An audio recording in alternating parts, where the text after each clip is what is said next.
La mort de Johnny Hallyday, Mathilde Seigner a toujours beaucoup de mal à l'accepter. Amie de longue date du rocker, l'actrice était comme sa petite sœur. Près de 2 ans après sa disparition, elle se confie à cœur ouvert sur ce qui lui manque le plus. Les longs dîners dans sa maison de Marne-la-Coquette, se souvient Mathilde Seigner dans les colonnes de Télé 7 jours. Johnny avait toujours un petit cadeau pour mon fils, qu'il a vu naître.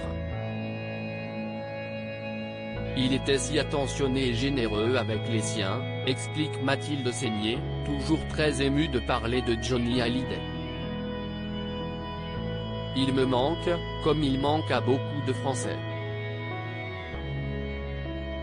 Il y a quelques jours dans les colonnes de Téléstar déjà, l'actrice bientôt à l'affiche du Temps est assassin sur TF1 confiait avoir du mal à accepter la disparition de son ami. La mort de Johnny est encore un peu abstraite pour moi, décrivait-elle à nos confrères.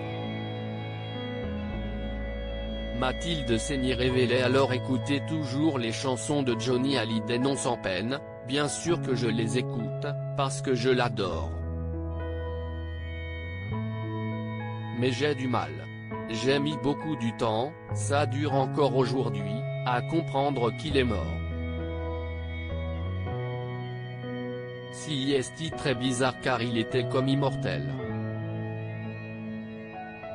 En mai dernier, lors d'un portrait accordé à l'émission 50 minutes Inside sur TF1, Mathilde Seigner revenait sans langue de bois sur la jolie relation d'amitié qu'elle avait tissée avec Johnny ces dernières années. On s'aimait. Bon, la fin était un peu compliquée sur les dernières années mais on s'aimait beaucoup. Je l'aimais beaucoup, un peu comme sa petite sœur. Expliquait Mathilde Seigner. On avait un rapport. En fait, j'étais assez franche avec lui. Et il était tellement entouré de faux cul, je l'énervais vachement. Comme toutes les grandes stars, les mythes, on n'osait pas tout lui dire.